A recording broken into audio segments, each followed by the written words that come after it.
9절에서 22절까지. 오늘 말씀 굉장히 중요합니다. 여러분들 주무시지 마시고 오늘 잘 말씀 들으셨으면 좋겠어요. 맨날 중요할 때 주무셔가지고 중요한 걸 몰라요. 로마서 3장 9절에서 22절까지 좀 긴 구절인데요.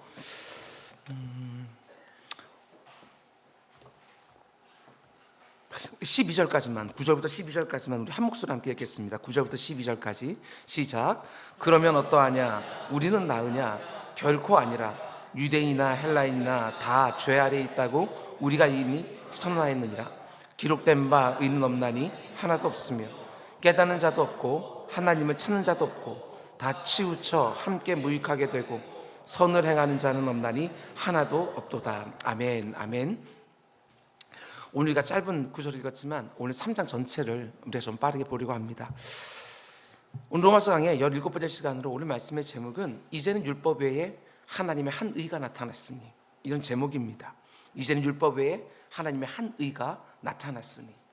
여러분, 이 세상은 사람을 분류하는 여러 가지 방법을 가지고 있습니다. 가장 먼저 성별로 분류하지요. 남자와 여자.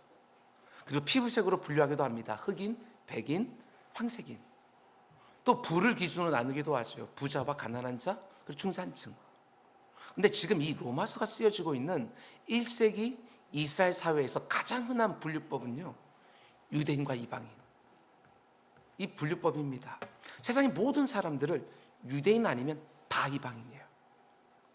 유대인이 아니면 아무리 뛰어난 문명을 가지고 있어도 이방인이었고요, 유대인들의 시각에서는 다 지옥의 땔감들이에요. 그만큼 유대인들은 우리는 하나님께 선택받은 민족이다, 민족적 자부심이 대단했던 사람들입니다. 그런데 그런 유대인들에게 성경은 이제 새로운 분류법을 제시해요. 새로운 분류법. 더 이상 유대인과 이방인이 아니라 은혜 아래에 있는 자와 죄 아래에 있는 자, 이렇게 분류하는 거예요. 그럼 성경이 뭐라고 말하느냐? 죄 아래에 있는 자들아 은혜 아래로 오라, 이렇게 초청을 해요. 그렇다면 질문은, 하나님의 은혜 아래로 들어갈 수 있는 조건은 뭐냐? 어떻게 해야 죄 아래 있던 사람들이 하나님의 은혜 아래로 들어갈 수 있느냐? 그걸 가르쳐 주기 위하여 로마서 1장과 2장에서 뭘 먼저 말하느냐? 내가 죄 아래에 있다 라는 사실을 먼저 깨달아야지만 은혜 아래로 들어갈 수 있다, 그걸 말해주는 거예요. 비가 온다는 사실을 알아야 우산이 필요해지는 것처럼 내가 죄 아래에 있다는 사실을 깨닫지 못하면 하나님의 은혜의 우산 안으로 들어갈 생각조차 못하겠죠. 그래서 내가 죄 아래에 있다는 사실을 진정으로 인정하는 것, 그것이 바로 구원의 시작이고 복음을 받아들일 수 있는 첫걸음이라고 말하는 것입니다. 죄사함의 은총을 바라면서 하나님 앞에 나오려면 당연하지요, 죄에 대한 깨달음이 반드시 우선되어야 되는 거예요. 아니, 내가 죄인이라는 사실도 인정하지 않는데 무슨 죄사함의 은총이 필요하겠어요? 너무 당연하지요. 그래서 지금까지 사도 바울은 1장과 2장을 통해서 모든 사람들은 다 죄 아래에 있다, 세상에 그 누구도 그 죄 아래에 있지 않은 사람이 없다, 거듭거듭 강조를 하는 거예요. 그러면서 결론적으로 오늘 보면 9절에서 이렇게 말합니다. 그러면 어떠하냐? 우리는 나으냐? 결코 아니라. 유대인이나 헬라인이나 다 죄 아래에 있다고 우리는 이미 선언하였느니라. 사도 바울은 1장에서 율법이 없는 이방인들의 죄를 고백했어요. 당연하죠. 그건 율법이 없으니까 율법대로 살지 않아요. 그리고 이어지는 2장에서는 그들을 죄인이라고 판단하고 있는 그 유대인 역시도 널 똑같이 죄인이다, 그래서 고발을 합니다. 양심을 따라 산다고 생각하는 자들도 죄인이라고 말하고, 다른 사람보다 내가 더 도덕적으로 산다 이렇게 생각하는 자도 죄인이라고 사도 바울은 분명하게 고발했어요. 그리고 이제 3장으로 들어와서는 우리는 나으냐? 결코 아니다, 이렇게 말하면서 지금 이 말을 하고 있는 사도 바울과 그 곁에 있는 형제들 역시도 죄인이라고 인정하고 있는 거예요. 한마디로 모든 사람들이 다 죄인이라고, 한 사람의 예배도 없이 다 죄인이라고 지금 고발하는 거예요. 무슨 말입니까? 모든 사람들이 다 복음을 들어야 된다, 다 죄인이니까 하나님의 이 복음을 반드시 들어야 된다, 나도 예배는 아니다, 바울은 그렇게 말하고 있는 거예요. 이 말씀 여러분 가볍게 들으면 안 됩니다. 우리는 그들보다 나으냐? 결코 아니니라. 사도 바울은 우리가 알고 있는 모든 신앙인들 중에서 어떤 면에서는요, 성화의 최고봉이에요. 그런데도 그런 바울도 이렇게 말합니다. 우리는 그들보다 나으냐? 결코 아니니라. 여러분과 저는 말할 것도 없겠지요. 단 한 사람 예외도 없이 다 죄 아래 있다고 성경은 말합니다. 내가 저 사람은 정말 악하다, 정말 형편없다 이렇게 생각하는 사람 앞에서도 반드시 생각해야 되는 거예요. 그러면 나는 저 사람보다 나으냐? 결코 아니니라. 그래야 그 사람도 품을 수 있는 것이고 사랑하고 섬길 수 있겠지요. 소위 구원파라고 불리는 이단이요, 기성교회에 있는 성도들을 미혹하는 접근법이 있습니다. 예수 믿냐고 물어봐요. 그리고 믿는다고 말하면 곧바로 이런 질문을 던집니다. 먼저 그 사람이 그리스도인이 아닌가 먼저 확인한 다음에 그리스도인이라고 말을 해야 그 질문을 던져요. 당신은 죄인입니까? 의인입니까? 여러분 어떻게 대답하시겠어요? 여러분은 죄인입니까? 의인입니까? 근데 죄인이라고 대답을 하면 로마서 8장 같은 말씀을 딱 펼쳐서 읽어주는 거예요. 그러므로 이제 그리스도 예수 안에 있는 자에게는 결코 정죄함이 없나니 이는 그리스도 예수 안에는 생명의 성령의 법이 죄와 사망의 법에서 너를 해방하였습니다. 그래서 구원파는 자신을 죄인이라고 대답하는 사람에게 이렇게 말을 해요. 성경은 그리스도 안에 있는 사람들에게는 정죄함이 없다고 분명히 말하는데 당신은 스스로 죄인이라고 생각하고 있지 않냐? 그러면 생명의 법 아래에 있지 않기 때문이다. 당신은 여전히 사망의 법 안에 있는 것이다. 그러므로 구원의 복음을 다시 들을 필요가 있다. 그러면서 매년 거듭남의 비밀이라고 하는 대형 세미나를 열어놓고 그 사람들을 초청하는 거예요. 여러분도 많이 보셨을 거예요. 대중교통 타고 가다 보면 이렇게 나무나 전봇대 같은 데 보면 거듭남의 비밀 해서 1년에 한 번씩 대형 집회를 열어요. 그런데 반대로 어떤 사람이 나는 이미 죄사함을 받았습니다. 그래서 나는 의인이 되었습니다 하고 대답을 해요. 그럼 오늘 본문 로마 3장 말씀을 딱 펴서 또 읽어줘요. 기록된 바 의인은 없나니 하나도 없으며 깨닫는 자도 없고 하나님을 찾는 자도 없고 다 치우쳐 함께 무익하게 되고 선을 행하는 자가 없나니 하나도 없다. 그러면서 이렇게 말합니다.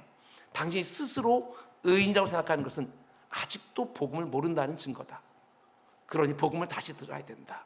그러면서 자기들의 또 그 세미나에 또 초청을 해요. 어떤 식으로 대답을 하더라도 다 걸리게 되어 있어요. 그럼 생각해 보십시오. 나는 죄인인가 의인인가? 성경을 보면 어디에서는 한 사람 예외도 없이 다 죄인이다 이렇게 말하고 있고, 또 어디에서는 예수 그리스도를 믿는 사람은 이미 의롭게 되었다 이렇게 말해요. 왜 여기서는 이렇게 말하고 저기서는 또 저렇게 말하냐? 중요한 부분이니까 잘 들으셔야 돼요. 성경의 모든 사람이 죄인이라고 하는 것, 의인은 없나니 하나도 없다고 말하는 것은 인간의 본성을 두고 말하는 것입니다. 태생적인 본성. 모든 인간은 어머니 모태에서 나올 때부터 죄인으로 태어나서 죄된 본성을 가지고 있어요. 근데 그 본성으로는 오늘 본문이 말하고 있는 것처럼 하나님을 깨달을 수도 없고 그분을 찾지도 않습니다. 그 본성은 다 치우쳐서 무익하게 된 것이고 온전한 성도 행하지 못해요. 그게 바로 인간의 본성이라고 성경은 말합니다. 교리적으로 말하면 이 땅에 태어난 모든 인간은 전적 타락, 전적 부패 상태에 있다는 것이죠. 다 타락하고 부패한 상태. 그게 바로 인간의 본성이에요. 본성 자체가 타락하고 부패했기 때문에 그 안에서 선한 게 나올 수가 없다. 아무리 선한 일을 하는 것처럼 보인다 할지라도 그 선한 일 안에도 불순물이 잔뜩 들어있다. 이렇게 말하는 거예요. 그럼 반대로 예수 믿는 사람들을 가리켜서 의인이라고 성경이 말할 때 그 의인이란 말의 의미는 무엇이냐? 그 본성 자체가 의로워졌다고 말하는 게 절대로 아니에요. 그걸 여러분 잘 구분하셔야 돼요. 우리가 덧입고 있는 하나님의 한량없는 은혜와 예수 그리스도의 십자가의 그 온전한 그 공로 때문에 우리를 보고 하나님이 의로워졌다라고 여겨주는 것이지, 우리의 본성 자체도 의로워졌다 그 말하는 게 아니라고요. 우리가 늘 경험하는 것처럼 하나님의 은혜 안에 들어와 있어도 우리의 죄성은 그대로 남아있어요. 그게 바로 우리의 본성이에요. 우리가 육체 안에 거하는 한 이 죄성은 사라지지 않아요. 죽을 때까지. 우리가 저 영원한 하나님 나라에 들어가는 그 순간까지 우리 육체 안에 이 악한 본성은 계속해서 있는 거예요. 그래서 우리는 여전히 성화의 과정을 지나가고 있는 것이고 영화의 단계는 아직까지 못 들어간 거예요. 우리 잘 알고 있는 것처럼 이미와 아직, 이 가운데 그 긴장 가운데 들어있는 거예요. 우리는 이미 의롭다고 여김을 선고받았어요. 하나님께 판결해 주었어요. 그리고 우리는 그 판결에 따라서 우린 지옥 가는 것이 아니라 천국 가게 될 거예요. 근데도 불구하고 아직까지 여전히 이 본성 가운데 악한 것들이 있어서 성화의 과정을 우리는 지나가고 있다. 그러니까 성경이 예수 그리스도를 믿는 성도들을 가리켜서 의인이라고 말하는 것은 실제로 의롭다고 말하는 것이 아니라 은혜 아래에 있는 상태를 말하는 거예요. 하나님의 보호하심과 인도하심 아래에 있는 상태. 그래서 우리 구원은 반드시 완성될 거예요. 그분의 보호하심과 인도하심 가운데 있기 때문에. 그러나 여전히 죄된 본성을 가지고 있다. 그래서 우리는 그렇게 아파하는 것이며 우리는 그 가운데 갈등하며 하나님의 은혜를 또 구하고 또 구하는 것이지요. 이 말을 뒤집어 보면 하나님의 은혜 아래 있지 않으면 아무리 착하게 살아도 천국 못 간다. 이생 사람이 말하는 것처럼 착하게 살면 천국 가는 거 아니냐? 이렇게 말하지만 그렇지 않다는 거예요. 태생 자체가 우린 죄인이기 때문에 그 안에서 나오는 아무리 착한 것 안에도 불순물이 껴있다. 어머니 모태에서 나온 모든 인간은 다 죄인이라고. 여기서 예외가 되는 사람은 단 한 사람도 없다고. 그게 바로 우리가 지금까지 본 1장과 2장의 내용이고요, 3장 초반부의 내용이에요. 그러면 이어지는 질문이 이런 거예요. 자, 논리적으로 가는 거예요. 잘 따라오셔요. 어머니 모태에서부터 나올 때부터 죄된 본성을 가지고 나온 인간이 그러면 어떻게 해야 그 죄의 문제를 해결하고 하나님께 의롭다고 여김을 받을 수 있는가? 그 방법을 오늘 본문이 말해주는 거예요. 사도 바울은 하나님께 의롭다고 여김을 받을 수 있는 방법을 설명하면서 먼저 부정적인 사실 하나를 말해주는데, 그게 뭐냐? 율법의 행위로는 네가 절대로 의로워질 수가 없다. 그것부터 먼저 얘기를 해요. 의롭게 되는 길이 있어요. 그건 율법을 다 지키면 돼요. 율법을 깨뜨리는 것이 죄잖아요. 그러니까 율법을 다 지키면 난 의롭다고 여김을 받고 천국에 들어가게 되어져요. 그런데 죄된 본성을 가진 인간이 하나님이 주신 모든 율법을 정말 그 외면이 아니라 내면까지 다 지킨다? 그럼 불가능하다는 거예요. 그럼 오늘 본문 20절은 정확하게 말합니다. 한번 보세요. 율법의 행위로 그의 앞에 의롭다 하심을 얻을 육체가 없나니 율법으로는 죄를 깨달습니다. 내가 율법을 다 지켜서 내가 천국하겠다. 그건 이미 불가능하다고 말하고 있어요. 성경이. 율법의 행위로는 그 앞에 의롭다 하심 얻을 육체가 하나도 없다. 율법을 다 지키는 행위로는 하나님께서 의롭다 인정받을 사람이 아무도 없다. 성경 분명하게 말해요. 그러면 한 가지 의문이 생기지 않아요? 그러면 하나님 왜 율법 줬냐? 율법을 다 지켜 천국 가는 것도 아닌데, 구원받는 것도 아닌데 율법은 그럼 왜 줬냐? 이렇게 또 질문할 수 있어요. 율법을 통해서 의롭게 될 수 없다고 한다면 그러면 율법의 기능, 율법의 역할은 도대체 뭐냐? 사도 바울은 이렇게 말합니다. 율법으로는 죄를 깨달음이니라. 여러분, 이런 말씀들 놓치지 말고 딱 새겨놓아요.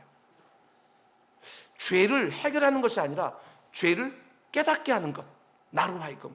그게 바로 율법의 기능이고 역할이라는 거예요. 율법을 다 지키려고 했어요. 그게 안 되는 거예요. 또 깨뜨리고 또 깨뜨려요. 그래서 그 율법을 통해서 내가 죄인이라는 것을 깨닫게 되는 것이고, 그리고 하나님의 은혜 앞으로 나가게 되는 것이 바로 율법의 기능이고 역할이다. 율법 자체가 구원을 가져다 주는 건 아니라는 거예요. 애당초부터 그건 생각하지 말라는 거예요. 사도 바울은 갈라디아서 3장 기가 막힌 말씀하는데, 저는 사도 바울의 이런 글을 하나 볼 때마다 너무너무 놀라워요. 버릴 게 하나도 없어요. 이같이 율법이 우리를 그리스도께로 인도하는 초등교사가 되어 우리로 하여금 믿음으로 말미암아 의롭다함을 얻게 하려 함이니라. 오늘 보면서 율법의 행위로는 너희도 구원 못 받아 이렇게 말해놓고, 율법이 우리를 그리스도께로 인도하는 초등교사가 되는 것이고, 우리로 하여금 그리스도께 인도하셔서 그 믿음으로 말미암아 의롭다함을 얻게 한다는 거예요. 여기 보면 율법은 죄를 깨닫게 해서 누구에게 인도한다고요? 그리스도께로. 그리스도께로 인도하는 초등교사, 그게 바로 율법이라고 말해요. 그리고 곧바로 이어지는 9절에서는 이렇게 말합니다. 25절, 믿음이 온 후로는 우리가 초등교사 아래 더 이상 있지 않다. 율법을 가리켜서 초등교사라고 비유합니다. 이전 번역에는 우리가 익숙한 표현하면 몽학선생 이렇게 얘기하죠. 바울 시대의 이 초등교사, 우리는 이런 게 없지만 학생을 안전하게 학교에다 데려다 주는 사람을 말하는 거예요. 아주 간단한 걸 가르쳐 주기도 하지만, 생활 예절을 가르쳐 주면 본격적으로 공부시켜 준 사람은 아니고요, 학생을 학교에다가 데려다 주는 사람 말하는 거예요. 부잣집 아이가 학교에 갈 때 그냥 혼자 보내는 것이 아니라 초등교사가 그 아이의 손을 딱 잡고 학교까지 데려다 줘요. 그런데 율법이 딱 그 역할을 한다고. 우리의 손을 딱 쥐고요, 어디로 데려가느냐? 그리스도께로, 은혜 아래로 데려가요. 그 율법이. 내가 율법을 다 지킬 수 없는 태생적인 죄인이라는 것을 그 율법이 나름 깨닫게 해서 예수 그리스도의 십자가 아래로 나를 데려다 주는 거예요. 그게 율법의 기능의 역할이라고 말하는 거예요. 이해가 되시죠? 오늘 질문 받아요. 이해가 안 되면 얘기해줘요. 다시 얘기할 수 있어요. 다시 말씀드립니다. 율법의 역할은 나를 그 죄 가운데 건져서 의롭게 만들어주는 것이 아니라 내가 죄인이라는 걸 깨닫게 해서 나로 하여금 예수 그리스도밖에 없다는 것을 깨닫게 해주는 거예요. 그래서 그 예수 그리스도가 이미 이루어 놓으신 그 완벽한 공로를 의지하여 내가 의롭게 되어지는 그 방법밖에 없다는 거. 그건 율법을 우리에게 깨닫게 해주는 거예요. 이렇게 비유해 볼게요. 어느 날 동네 병원에서 엑스레이 한번 찍어봤어요. 근데 확실치가 않다고 좀 더 큰 병원에 가보래요. 그래서 큰 병원에 정밀검사를 받았어요. 그때 의사가 고개를 갸우뚱갸우뚱하면서 이거 어려운데요, 이거 힘들겠네요, 이렇게 말을 하면서 이런 말을 해줘요. 이 병을 고칠 수 있는 사람은 우리나라에서 딱 한 분밖에 없습니다 하면서 소개를 해줘요. 그러면 당연히 어떻게 하겠어요? 그분을 찾아가야죠. 찾아가 살려달라고 매달려야죠. 그게 바로 율법이 하는 일이다. 율법은 엑스레이나 MRI 같은 역할을 해요. 어디까지 진단하는 도구. 우리를 진단하고 나서 당신은 치료가 필요한 큰 병에 걸렸습니다. 그래서 보여주는 것이지 엑스레이나 MRI가 치료를 해주는 게 아니잖아요. 무엇이 문제인지를 깨닫게 해주긴 하지만 치료해 주는 것은 아니에요. 그게 바로 율법의 기능 역할이라고요. 근데 율법이 당신은 죄인입니다, 이 율법을 깨뜨렸고 저 율법을 어긴 죄인입니다, 이렇게 진단을 하면 치료는 누가 하느냐? 하나님 아버지 한량한 은혜와 예수 그리스도의 십자가의 완벽한 공로가 하는 거예요. 율법은 우리가 죄인이라는 것을 깨닫게 해주는 것이고 그 죄의 문제를 해결하기 위해서는 반드시 하나님의 은혜와 예수 그리스도의 공로가 필요한 거예요. 십자가 앞으로 가야 되는 거예요. 율법을 지켜다 실패한 우리 모든 죄인들은 십자가 앞으로 가야 되는 거예요. 그래서 율법 행위로는 아무도 구원에 이를 수가 없어요. 그럼 사도 바울은 또 뭘 말합니까?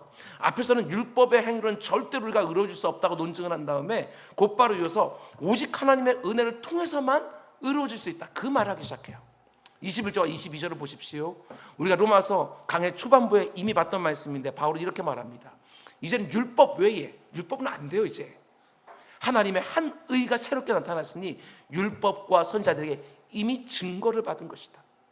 곧 예수 그리스도를 믿음으로 말미암아 모든 믿는 자에게 미친 하나님의 은이 차별이 없느니라. 율법 외에 하나님의 의가 나타났다. 인간이 율법을 다 지켜서 얻는 의 말고 그건 애당초부터 불가능한 것이고 하나님이 친히 주신 의가 나타났다고 예수 안에 그 말을 하는 거예요. 율법의 행위와 상관없이 우리에게 주어진 하나님의 의라는 것입니다. 행위가 아니라 오직 예수 그리스도가 나의 구주가 되신다는 그 질 믿음으로 우리에게 주어진 하나님의 의, 그게 나타났다고 얘기하는 거예요. 내가 율법을 하나하나 다 지켜서 만들어내는 나의 의가 아니에요. 다시 말씀드립니다. 내가 율법을 다 지켜서 스스로 만들어내는 나의 의가 아니라고요. 오직 예수 그리스도의 십자가의 대속의 공로가 나의 것이라는 것을 믿고 고백하는 자에게 하나님이 주시는 의, 은혜로 주시는 의, 그 의의 옷을 입고 우리는 하나님 앞으로 나아가는 거예요. 지금 거룩하셔서 아주 작은 죄도 참아보지 못하시는 그 하나님 앞에 절대로 죄인들은 나갈 수가 없는데 하나님이 친히 자기 아들을 통해서 이미 만들어 놓은 의의 옷을 우린 입고 그분 앞에 나아가는 거예요. 하나님이 이미 만들어 놓은 그분의 의로 옷 입고 하나님 앞에 나오라, 구원을 초청하는 것이지요. 우리 주님도요 산상수훈에서 같은 맥락의 말씀을 하셨어요. 이 말씀 잘 들어보셔요. 마태복음 5장 20절. 내가 너에게 이르노니 너희 의가 서기관과 바리새인보다 더 낫지 못하면 결코 천국에 들어가지 못하리라. 여러분 이 말씀 어떻게 이해하고 계세요? 다시 읽어드립니다. 내가 너에게 이르노니 너희 의가 서기관과 바리새인들보다 더 낫지 못하면 결코 천국에 못 들어간다. 사람들이 이 말씀을 너무 많이 오해를 해요. 우리 가운데도 오해하는 분이 굉장히 많을 거예요. 우리가 바리새인들보다 더 많은 율법을 더 철저하게 더 열심히 지켜서 그들보다 더 나은 의를 가져야 하나님 나라에 들어갈 수 있다, 이렇게 오해하기 쉬워요. 그런 말씀이 아니에요. 왜? 그건 가능하지 않아요. 바리새인들보다 더 많은 율법을 더 철저하게 더 열심히 지켜서 그것을 하나님께 더 많은 점수를 따서 내가 천국에 들어간다? 그건 애당초부터 불가능하다고요. 여러분과 제가 아무리 하라는 것 하고 하지 말라는 거 안 한다 할지라도 바리새인들보다 더 철저하게 율법을 지킬 수는 없어요. 그들이 누군데요? 정확한 11조를 드리겠다고 콩알을 하나씩 다 세서 10분의 1 딱 맞춰 드리는 사람들이에요. 우리 그들보다 어떻게 더 나은 일을 가질 수 있겠어요? 그러면 너희 의가 서기관과 바리새인보다 더 낫지 못하면 결코 천국에 들어가지 못하리라. 이 말씀은 어떤 의미냐? 여기서 말하는 의라고 하는 것은 의로움의 양을 말하는 것이 아니고 전적으로 다른 의로움의 질을 말하는 거예요.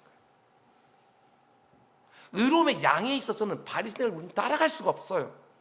그들의 열심보다 나을 수가 없다고요.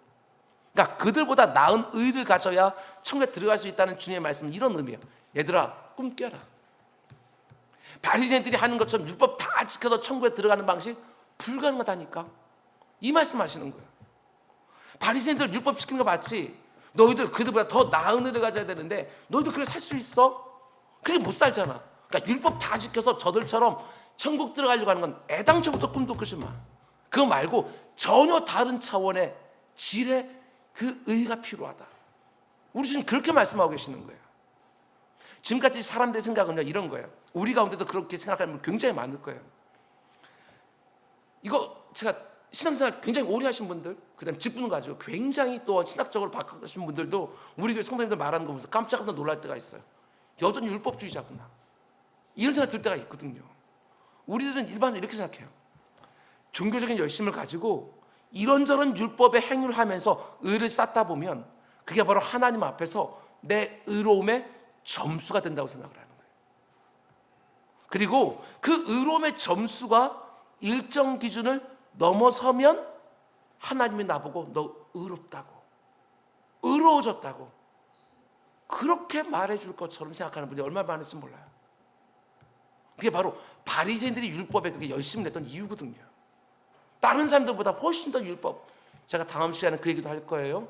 그러면 율법은 아무런 소용이 없느냐, 율법 안 지켜도 되냐, 그 얘기는 다음 시간에 말할 거고요. 오늘 이 부분만 한정해서 말씀드리는 거예요. 근데 예수님은요 그런 종교적인 열심으로 하나님 앞에 나아갈 수는 없다고 말씀하시죠. 왜 그렇습니까? 사람이 자기 행위로 만들어낸 의는 아무리 열심히 점수를 쌓고 쌓다 할지라도 그분의 커트라인을 넘을 수가 없어요. 왜냐? 하나님의 기준이 무엇이지요? 너희 아버지의 온전하심 같이 너도 온전하라. 하나님의 기준은요 퍼펙트, 온전함이에요. 100점. 우리가 정말 열심히 해서 100개 율법 가운데 속에 한 80개쯤 아등바등거리면 다른 사람들은 한 30개 지키는데 난 한 80개 지켰다, 어림없다는 거예요. 하나님 기준은 100점 퍼펙트, 온전함이니까. 어떤 인생의 일을 통과하겠어요? 아무리 내가 노력해도 나의 의라는 것은 하나님의 눈에 더러운 옷과 같아. 누더기지요. 저도 말씀드렸지만 이사야서 64장 6절은 우리가 만들어내는 의에 대해서 이렇게 말해요. 우리는 다 부정한 자 같아서 우리의 의는 다 더러운 옷 같으며. 기가 막힌 말씀 아니에요? 우리가 부정한 사람이니까 우리가 만들어내는 의는요 다 부정한 거예요. 속이 다 부패하고 타락해 있으니까 거기서 나오는 것도 부패하고 타락하고 하나님 앞에 온전할 수가 없는 거예요. 우리는 하나님 앞에서 다 더러운 옷을 입은 것 같다. 자기 의로 우리의 부정함을 절대로 가릴 수가 없어요. 우리가 나름대로 수양을 하고 선을 행하고 종교 열심을 가지고 쌓아올리는 모든 의가 하나님 눈에는 여전히 더러운 옷이고 누더기라고 말씀하시는 거예요. 하나님 보실 땐 그럴 거예요. 이게 바로 인간의 의입니다. 여러분과 제가 만들 수 있는 의라는 거예요. 겉으로 보면 아무리 괜찮은 것 같이 보인다 할지라도 뚜껑을 열고 그 안을 들여다보면 떳떳할 수 있는 사람 아무도 없습니다.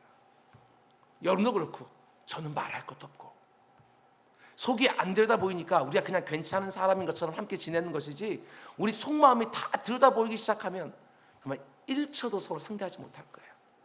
떳떳한 사람 정말 하나도 없지요. 인간의 행위라는 의의 옷을 입고는 하나님 앞에 설 자가 없어요. 그래서 인간의 행위와는 질적으로 다른 의가 필요해요. 예수 그리스도가 십자가 위에서 이루신 그분의 의를 우린 전가받아서 그 옷을 입고 하나님이 보실 때 우리가 의로워졌다고 말하는 것이지, 내가 종교적인 열심으로 율법 지켜서 내가 스스로 만든 옷을 입고 하나님 앞에 나아가게 되었으면 그건 누더기라니까요. 예수 그리스도의 십자가 위에서 만드신 그의 의의 옷을 우리는 덧입는 방법밖에 없는 거예요. 근데 하나님이 자기 아들이 이룬 그 의를 바라보면서 여전히 나는 부족하지만, 여전히 내 안에 못된 것 투성이지만 그래도 의롭다고 여겨주시는 거예요. 그런 면에서 보게 되었으면 이 세상에 종교라고 불리는 것들이 참 많이 있지만요, 사실 두 가지 종교밖에 없어요. 한 종교는 우리 기독교를 제외한 대부분의 종교들인데, 그 종교들의 모토는요, 하라, 무엇을 하라, 너희의 구원을 위해서 이거 해라, 저거 해라, 선을 행하라, 덕사하라. 한번 생각해 보세요. 모든 종교가 다 이런 식이에요. 영어로 말하면 늘 do, 하라고 말해요. 이런 것들 해라, 그래야 너 구원받는다. 그리고 점수 얘기해요.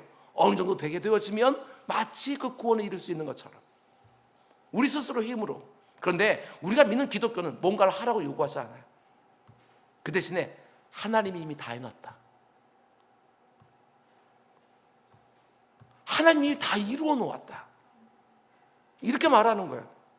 영어로 말하면 done, 완료되었다. 그분이 다 이루셨다. 하나님이 이미 이루어 놓으신 것을 내가 믿기만 하면, 하나님이 이미 이루어 놓으신 것이 바로 나를 위한 예수 그리스도 사건이라는 것을 내가 믿음으로 고백하기만 하면 너희가 구원을 받는다. 이렇게 말하는 거예요. 기독교는 하라고 요구하지 않아요. 이미 이루어 놓은 예수 그리스도의 사건을 너를 위한 사건이라고 믿으라고 얘기를 해요. 하나님 이미 다 이루어 놓았으니까 그분의 의를 믿기만 하면 된다고. 그래서 믿음이라는 것은 내 스스로 의라는 옷을 지어 만들어서 입는 것이 아니라, 하나님이 자기 아들을 통해서 이미 만들어 놓은 의라는 예복을 받아서 덧입는 거예요. 제가 다음 시간에 말씀드릴 거예요. 이렇게 혼동하시면 안 돼요. 그럼 우린 율법 하나도 안 지켜도 되냐, 말씀대로 안 살아도 되냐, 이 얘기를 갖다 하지 말고요, 오늘 여기까지만 들으시라고요. 복음서를 보면 우리 주님이 구원과 영생에 대해서 말하면서 종종 혼인잔치에 대해서 비유를 해요. 그 혼인잔치는 누구나 다 참여할 수 있었지만 조건이 딱 하나 있었는데, 그게 무엇이냐, 주인이 마련한 예복을 입은 사람만 그 잔치에 참여할 수 있어요. 자신이 직접 마련한 옷을 입고는 그 잔치에 들어갈 수가 없어요. 주인이 만드는 예복을 입어야 돼요. 우리의 영혼을 결정하시는 하나님은 혼인잔치에 참여한 그 사람이 악한 사람이냐 선한 사람이냐, 어떤 옷을 입고 지금까지 살았느냐, 이런 거 안 보십니다. 예복을 입었느냐 안 입었느냐, 이거 하나만 딱 보셔요. 하나님 우리의 공로, 우리의 선함을 보지 않으시고 오직 믿음의 예복만 보신다. 왜? 어차피 우리의 공로와 선함이란 건 다 누더기니까, 그분 앞에서는. 하나님은 우리에게 예복을 직접 만들어 입고 내게 나오라, 이렇게 말씀하지 않으셔요? 그 옷은 이미 하나님 직접 만들어 놓으셨어요. 그게 바로 오늘 본문이 말하는 율법 외에 나타난 하나님의 의, 이렇게 말하는 거예요. 율법 외에 나타난 하나님의 한 의, 하나님 만들어 놓았다는 거예요. 우리가 만드는 게 아니라, 우리가 만드는 그 율법 고작해야 몇 개 붙들고 내가 만들 수 있는 거지만, 율법 외에 하나님의 한 의가 나타났다, 이렇게 말하니까 율법과 상관이 없는, 그 율법은 나를 죄인이라는 걸 깨닫게만 하는 역할을 하는 것이고, 초등교사로서, 그리고 내가 구원에 이를 수 있는, 그분에게 의롭다 여김받을 수 있는 하나님이 직접 만들어놨다는 거예요. 그러니까 그것을 입기만 하면 된다. 예수 그리스도의 십자가 공로로 이미 다 만들어놨으니까 그 의의 옷, 그걸 입기만 하면 혼인잔치 천국에 들어올 수 있다, 이렇게 말씀하신 거예요. 그 예복을 입기 전까지 내가 어떤 옷을 입고 살았는지 하나님 그걸 문제 삼지 않으셔요. 예수님 돌아가실 때 그 마지막 그 순간에도 믿었던 사람은 그 천국 낙원에 들어갔으니까, 내가 지금까지 남루한 옷을 입고 살았든지 아니면 죄악의 넉마를 입고 살았든지 아무런 문제가 안 된다고. 그 옷을 벗고 믿음의 예복, 보혈의 예복을 입기만 하면 그 어떤 사람도 천국 자리에 들어갈 수 있다고. 그게 바로 하나님의 약속이고, 그게 바로 복음이에요. 죄인들이 이것처럼 엄청난 소식이 어딨냐고요. 그 일을 위해서 하나님께서 인간을 위해서 죽으셨습니다. 하나님이 여러분과 저 같은 죄인들을 위해서 그 사랑하는 독생자를 내어주신 거예요. 그래서 하나님의 요구는 그냥 오라는 거예요. 누구나 다 오라. 내가 내 사랑하는 아들까지 십자가 내어줘서 이미 다 만들어 놨으니까 너희가 더 이상 할 것이 없다고, 오기만 하라는 거야. 넌 이미 내가 다 완료해놨다, 이루어 놓았다. 우리 중에 십자가에 죽으시면서 맨 마지막으로 하셨던 그 말씀처럼 내가 다 이루었다. 너희들 이룰 것이 있는 것이 아니에요. 내가 지금 이 죽는 것이 너를 위한 죽음이라고 하는 거, 너희들이 나를 온전히 의지하고 영접하게 되어지면 내가 너희들에게 내가 이룬 의를 너희들에게 주겠다. 내가 완성해 놨으니까 done 하고 말하는 거예요. 다른 종교들처럼 뭔가를 해서 내가 점수를 쌓아서 내가 구원받아 그분께 의롭다고 여김받는다. 그건 애당초부터 가능하지도 않다고. 오직 예수 그리스도밖에 없다고 하는 그 말씀을 하시는 거예요. 아무리 우리가 뭔가를 한다고 해도 절대로 하나님 기준을 통과할 수 없으니까 그냥 와서 내가 만들어 놓은 그 옷 입고 나오라고. 은혜로 그것도 그냥 값없이 주시겠다고. 그 어떤 자격도 조건도 안 되더라도 그냥 무조건적으로 호의를 베풀어 주겠다고. 우리에게 옷을 만들어 입으라고 하지 않습니다. 하나님이 이미 준비해 놓은 옷을 걸치기만 하면 된다. 그게 바로 하나님의 구원 초청인 거예요. 하나님께서 율법을 다 지켜 행하라고 했으면 나의 구원 어림도 없습니다. 아무리 내가 예쁜 짓을 많이 해도 그것으로 하나님 앞에 설 수 있는 의가 되지는 못해요. 그러나 우리 주님 물과 피를 다 쏟아 부어주셔서 그 보혈이 우리의 의가 된 거예요. 은혜입니다. 은혜. 지금 내가 어떤 형편 가운데 있든지 그 은혜를 우린 찬양하며 사는 것이고 그 은혜에 합당한 삶을 이제는 살고 싶어 하는 것이고 그리고 그 은혜의 복음을 나만 받는 것이 아니라 다른 사람들에게 전하는 삶 꼭 살게 해달라고 기도하며 살아가는 우리 모두가 될 수 있게 주님의 이름으로 축원드립니다. 기도하겠습니다. 사랑의 주님, 우리는 십자가 붙들고 천국 들어가는 것이지 내가 율법 지켜서 내가 예쁜 짓 많이 해서 공로 쌓아서 점수 따서 천국 들어가는 게 아니라고 하는 사실이 얼마나 은혜가 되는지, 나 같은 엉터리가 천국을 사모할 수 있다고 하는 그 사실, 그 하나만이라도 얼마나 큰 일평생 감사의 제목인지 아버님 다시 한번 보게 되었습니다. 그러나 여전히 엉터리인 부분들이 수두룩합니다. 주님, 이 땅을 살아가면서 하나님께서 그 엉터리 같은 부분들 그리스도의 보혈로 덮어주시고 아버지가 힘도 주시고 의지도 주시고 필요한 환경들도 만들어주시고 그 가운데 속에 점점점 주님의 모습 닮아가는 우리 모두가 되게 하여 주옵소서. 뿐만 아니라 이 은혜의 복음 오기만 해라, 와서 내가 만들어 놓은 이 옷 입기만 해라, 이 은혜의 복음을 전하는 삶 우리 모두 살게 하여 주시옵소서. 이 모든 말씀 예수님의 이름으로 기도드렸습니다. 아멘. 너는 이렇게 기도하라.